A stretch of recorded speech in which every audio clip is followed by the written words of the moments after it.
Hey guys, welcome back again sa aming YouTube channel. Ayan, so kakauwi lang natin ngayong araw na to. And time check, it's already 7:05 ng gabi. Alright, so may dinaanan pa kasi kami ni Emma. So dumaan lang muna kami ng Walmart dahil yung Junakis namin ay naghingi ng ganito. Pakita ko sa inyo. Rice Krispies. Ito guys, yung binili namin sa Walmart. Actually, kaya nagustuhan ni Zion to kasi nagbigay yung warehouse namin ng ganito. So, binigyan kami ng mga, ano yun eh, I think mga damage siya. So, ayun, nasarapan yung anak ko kaya bumili na kami sa Walmart. Wala na kasi ulit na ano eh, supply. Ayun. So, anyway, yan, si Emma ay nagluluto ng pansit bihon. Naluto ko na to kahapon. Yeah, actually naluto niya na kahapon. Iniinit ko na lang kasi magme-merienda tayo. So parang ito na rin yung magiging dinner namin. Hindi Meron ka namang luto. Ito naman yung dinner namin. Yes, tilapia na Ginataan. no? Tapos ito yung ating pansit bihon na first time namin gamitin yung dark soy sauce kaya umitim na siya. Yeah, shout out. Kasi usually yung pansit ko maputla. Well, turo sa amin ni Tita Nora. Shout out Tita Nora. Ito, Dark soy sauce. bumili na kami na to. So, mushroom flavored dark soy sauce. Alright. So ito guys, kain tayo. Actually, may mga ano pa nga to eh, kikiam. Oo, kumpleto yan. Oo. Tapos, gulay, carrots, yan. Ready to eat. Si Zion, ang gusto ay Rice Krispies. Ayun, kinakain na nga ni Ay, Zion. pangatlo niya na yan. Oh? Is that your favorite? You like Sarapan it? siya eh. Akin na, open it. So yun, yun nga, ano muna kami, merienda muna kami ni Emma. And mamaya pala guys, may share kami sa inyo. Hindi ko alam kung good news to or bad news. Pero yeah, kasi nung pagkasundo ko kay Emma kanina, sabi niya sa akin, baby, merong news na naman. So, yun nga. IRCC. Oo, news sa IRCC na hindi nga namin ma-share kung hindi nga namin masabi guys kung good news ba to or bad news talaga. Pero mamaya, i-share natin sa inyo yan. Kaya for the meantime, magmimerienda muna kami ni Emma, ang aking asawa. Ang aking mahal na asawa. Yeah, tapos nag-french fries din pala si Emma. No? Puro carbs tayo ngayon So, bumibili lang kami sa Walmart guys. Alright, so yeah guys, ayusin ko lang muna tong french fries then tuloy natin kwento na. Yan guys, ready na ang ating merienda. Merienda time muna kami ni Hindi Alwin. ko alam kung dinner ko na ata ito. Tapos, mag-exercise ka ha. Yan, kami, walking pad. Si Alwin, syempre, paminsan-minsan din. Sasabihin niya kasi pagod, physical yung work. So ako, nag-walking pad kagabi. Ilang minutes ka ba? 20 pa lang. Ayoko pilitin. Tapos naka 2,000 plus steps na rin naman. And okay na rin yun kesa wala, di ba? And then ito ang ating fries. And ito yung pansit natin. Kamusta? Yan, perfect kasi Masarap ang pansit pag may tinapay. yan talaga yung binili namin din sa Walmart. Habol niya. Ayaw niya lang ng plain na pansit bihon. Gusto niya may kinakain na tinapay. Nakuha ko yan ganyan sa mama ko. Mahilig yun sa bihon eh. Pagka may bihon yun, dapat meron siyang pan. Oo. Ako, kahit wala. Yeah. Masaya na. So, yan. Ano? Kain tayo. So, yan guys, kain na muna tayo. Saglit lang to. Maganda dito sa pansit na Emma. Kompleto. May mga fishball. Ito yung Karne. karne ba to? Tokwa. Tokwa. So, hindi ako nakalagay naman, baby, ng ng manok. Hindi, may baboy ka, di ba? Baboy Okay na na yun. ginamit ko. Mamimili ka lang naman kung baboy or chicken eh. Fried rice tayo. Yeah. Sarap. So kayo guys, ano mga mini-merienda nyo sa hapon after work? Kami, hindi naman laging ganito. Pag merong, yan, pag may luto lang sa Emma, saka lang kami nagmimerienda. Tsaka inisip din namin, mas tipid to sa McDonald's. Yan. Kasi bumili kami ng isang small or regular size na fries sa Walmart, $3 lang siya. Tapos, Hindi, 2 lang naman siya, di ba? 2.97 kasi sale. Tapos, kung bibili ka syempre sa McDo, mahal. Tapos, mapapabili ka pa ng burger, etc. So, $20+ din yun. Ako sa fries, pag luto, gusto ko yung hindi ganitong, gusto ni Emma kasi yung lutong-luto. Opposite kami. Ang hirap nga eh. Dapat separate din kami or hinahati yung fries. Kasi gusto ko tostado. Si Alwin gusto niya hindi tostado. Kaya either ihiwala yung sa akin tuloy-tuloy o Mauna sa ako. kanya maunang kunin niya yung part niya. Yan guys. So kain muna tayo and mamaya kwentuhan tayo. A few moments later. Okay guys, so yung katatapos lang natin mag-merienda and grabe na busog ako. Kaya hindi ko alam kung magra-rice pa ba ako mamaya o hindi na siguro. Ako hindi na. Baka hindi na rin siguro. Palitan natin ng Yeah. exercise. Yeah, kasi Hopefully. nakadalawang tinapay na rin ako. Tsaka alam ko na rin na lumulobo ng pisngi ko. Baka hindi na tayo magkasya sa camera. Kaya, Kasya pa naman. Pag siguro pag ganito, yan. Hindi kaya na. syempre, after ng cravings, kailangan may pambawi. Kasi, na-exercise. Kasi, dati nga, yan, nauunahan tayo ng katamaran after nating magmerenda or kumain. Higa na, syempre, nandito ka na sa bahay mo. Wala nang magpipilit sa'yo na gumalaw-galaw or mag-exercise. But, yeah, ito na talaga ang time. Kasi, binili na naman natin yun, no? Ayaw naman natin sayangin at Yeah. naka-display lang. So, yan ang ating gagawin after nito. So, vlog muna tayo. And yun nga, nasabi ni Alvin na meron tayong i-share sa inyong balita. Naku So, po, kinakabahan ako yan, dyan. today is April 8. Yan, kani-kanina lang naglabas ng like news or announcement yung IRCC. And marami na ring naglabas ng mga post or vlogs about it kasi medyo nakakapanik siya. Yan, kasi ba naman ito yung headline. Mukhang tatanggalin na raw ang FSW or Foreign Skilled Worker Class, CEC or Canadian Experience Class, and FST or Federal Skilled Trades Class. Ayan, yun yung tatlong programs na makikita natin sa Express Entry, no? And papalitan na raw ito ng isang Federal High Skilled Immigration Class. Ako, mukhang doon sa word na high skilled, mukhang mas malakas siya na. Mas mataas yung Mas magiging mataas, requirements Oo nga na. eh. So, yun ang pinag-uusapan ngayon. Tatanggalin na yung tatlong programs na yan. And yun nga, syempre, magiging isahan na lang daw. Sabi ay para daw mas mapadali, maging easier to sa mga nag-a-apply and pati na rin sa mga businesses, no? Kasi i-streamline din daw nila yung mga eligibility requirements. So, para hindi na iba-iba, isahan na lang, basta dapat mag-qualify ka sa high-skilled immigration class na ilalabas nila. So, maraming nagpapanik dito ngayon. Kasi Oo naman, nanood kahit din naman ako sino. nung Ask Bear kasi isa din siya sa famous na consultants na nag-share din ng information. Lalo na sa pag naglalabas ng news yung IRCC. Kasi yung iba, iniisip nila na, magiging mataas na sana yung scores nila, may pag-asa this coming months kasi may laban sila under CEC or Canadian Experience Class. Kasi syempre, pag nakaka-accumulate ka ng 1 year, 2 years, and so on, nagkakaroon ka ng boost sa additional points. So, nagpapanik sila, what if kung babaguhin in the coming months, ano na lang yung magiging pag-asa nila? Parang mai-scrap na lang tong hope nila under CEC na ma-invite for permanent residency, di ba? So, nawawalan sila ng hope kasi ang tagal nilang inipon yun. Yan, nagtiis. Yan, para i-goal nga na ma-qualify under CEC. Pero, ito na nga po ay parang may threat pa na baka hindi sila matuloy. So, Ang mahirap dyan yung mga nagre-ready na, yeah. di ba? Tapos mamaya nag-iba agad yung polisiya.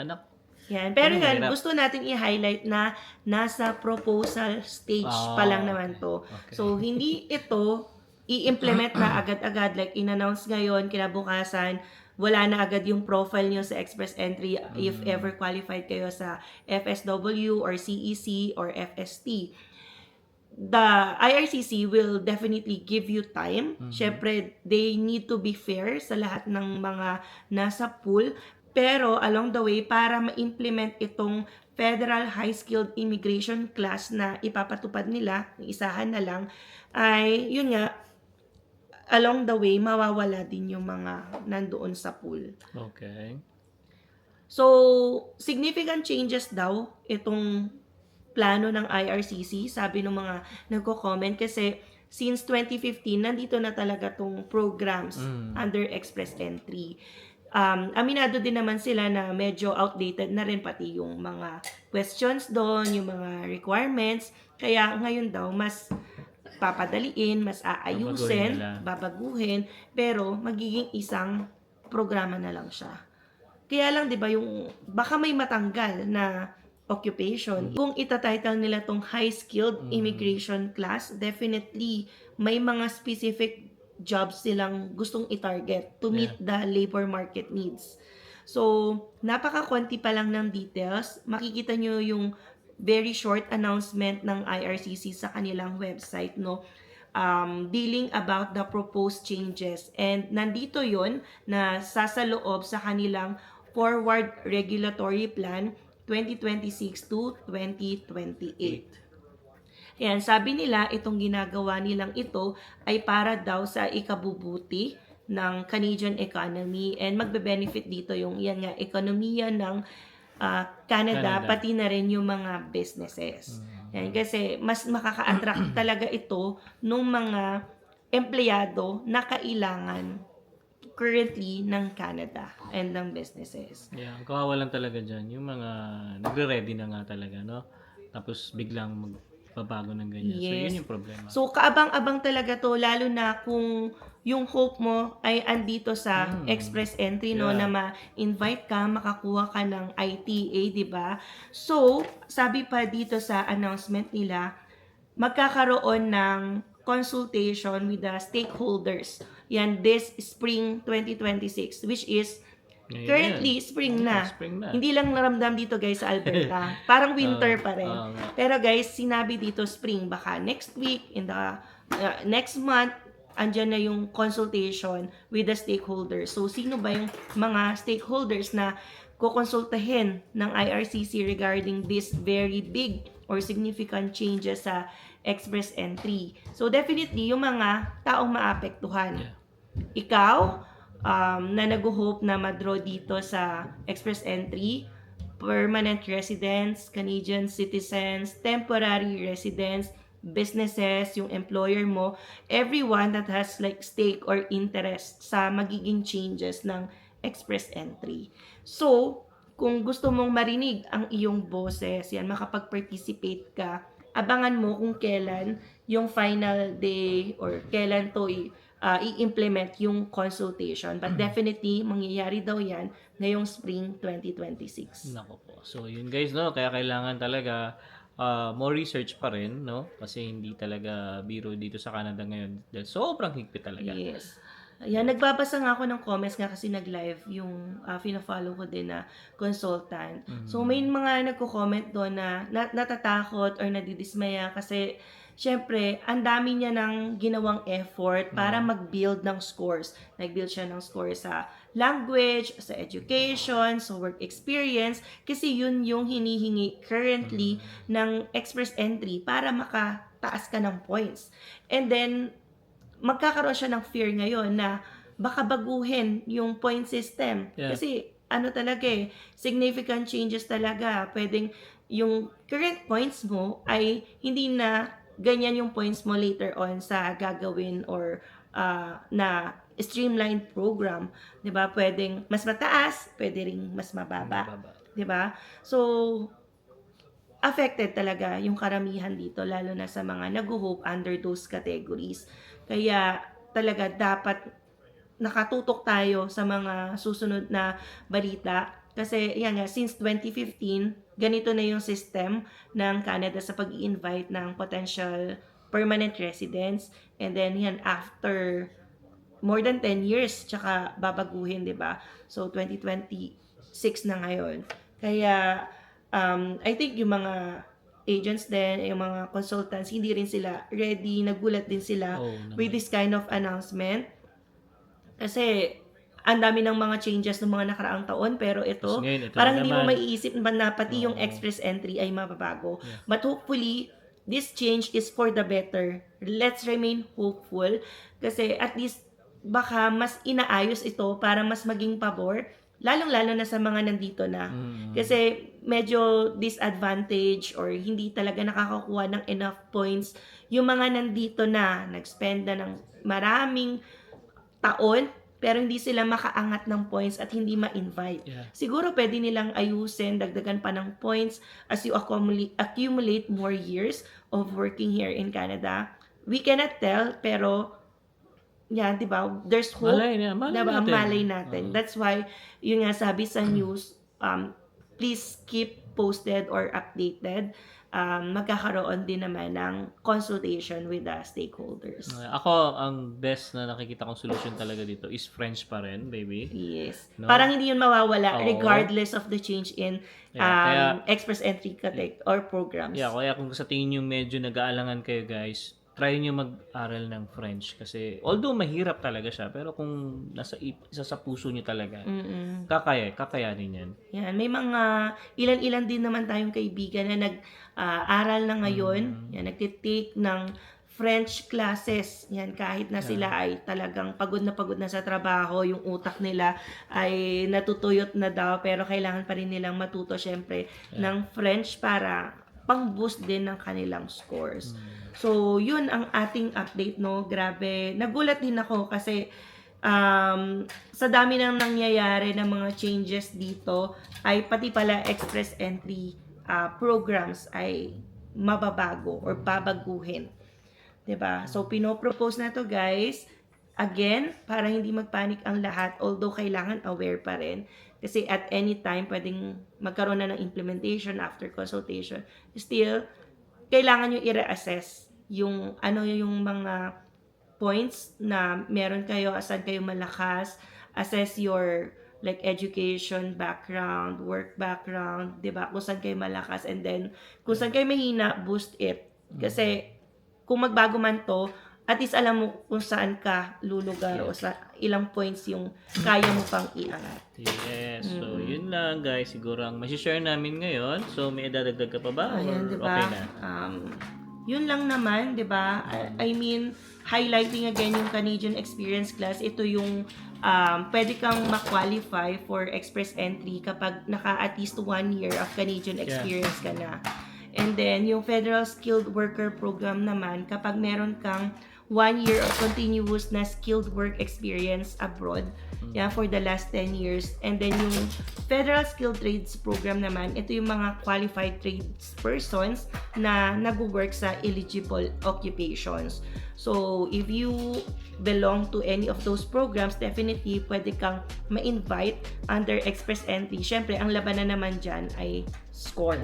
Pataasan yan. So, before pandemic, ang ganda pa ng labanan. Kayang-kaya mo ma-invite or mag-land dito as a permanent resident sa Canada kasi hindi ganun kataas yung points. Pero kami, that time guys, na nagpaplano pa lang mag-Canada, trinay namin yung score natin, di ba? Oo, hindi na kaya. Hindi pa. kaya. Sige, syempre, dahil sa edad ko na rin. Alam ko sasabihin niya, dahil sa edad ko talaga. Hindi, kasi kapag mag-asawa, kailangan mo syempre i-declare yung asawa, accompanying, mahahatak yung score nyo together unless mag-isa ka muna and then later on mo na lang Pero kunin. syempre, hindi niya naman kasi kaya nang wala ako, kaya gusto niya kasama ako. So, yun. Kaya ang binagsakan namin is student. Yan. Grabe. Kaya, grabe ngayon, hindi ko na alam kung tayo yung nasa posisyon ng karamihan din talaga. Na, maguguluhan ka na. Yeah, parang, mahirap talaga. Kunwari, ang tina-target ko, OCEC, this coming, kunwari, November, Tas magto biglang 2 years na magbabago. ako, tapos mamaya, in the coming months pala, mawawala na yung CEC. Hindi ko na alam kung may madadagdag pa sa points ko, or may laban pa ba ako. So, yung iba, ninenervous na, yung may nag-comment din doon, nabasa ko na, paubos na yung PGWP niya this coming July. And then, andito na naman tong proposed changes. Parang ano na daw yung kalalagyan niya, saan pa daw siya lulugar, no? Parang gusto mo nang labanan lahat, parang i-take lahat ng opportunities, kung ano yung pwede sa'yo para ma-invite ka for PR, pero ito na nga, IRCC na mismo ang parang nag-i-stop ng like opportunities or yung dream mo para maging PR. But hopefully nga, again, let's hope for the best. Wala pa naman yung final, 'di ba? Proposal pa lang to. But, kahit nagpo-propose yung IRCC, andyan na rin yan maya-maya. So, dapat lahat tayo aware na naman. Again, so, follow nyo lang lagi or visit lagi yung IRCC website kasi nandun yung mga latest announcement and legit announcements, no? So, be careful na lang din sa mga mababasa nyong posts. So, don't panic agad kung hindi legit, 'di ba? Kung walang basis yung ibang post kasi baka cause na lang yan ng so much anxiety. This vlog naman is for awareness and we are sharing the announcement or news coming from the IRCC website. So, para guided rin kayo lahat. Yeah, basta yun guys, no, wag lang tayo mag-stick sa isang plan. Dapat talaga 2, 3, 4, 5. Yes. Mas marami pa dapat para at least kung dumating man yung mga ganitong pagkakataon, at least meron tayong second option, third options. Alright. So, yeah, I think that would be it. As I've mentioned, napaka-ikli lang nung news or announcement na nandun sa IRCC website. So, we definitely have to wait for more updates to come. Yes, sir. Alright, so yun guys, dito na namin siguro tatapos ng vlog namin and I hope na may natutunan tayo ngayon, ano? And yeah, we'll see you on the next one. See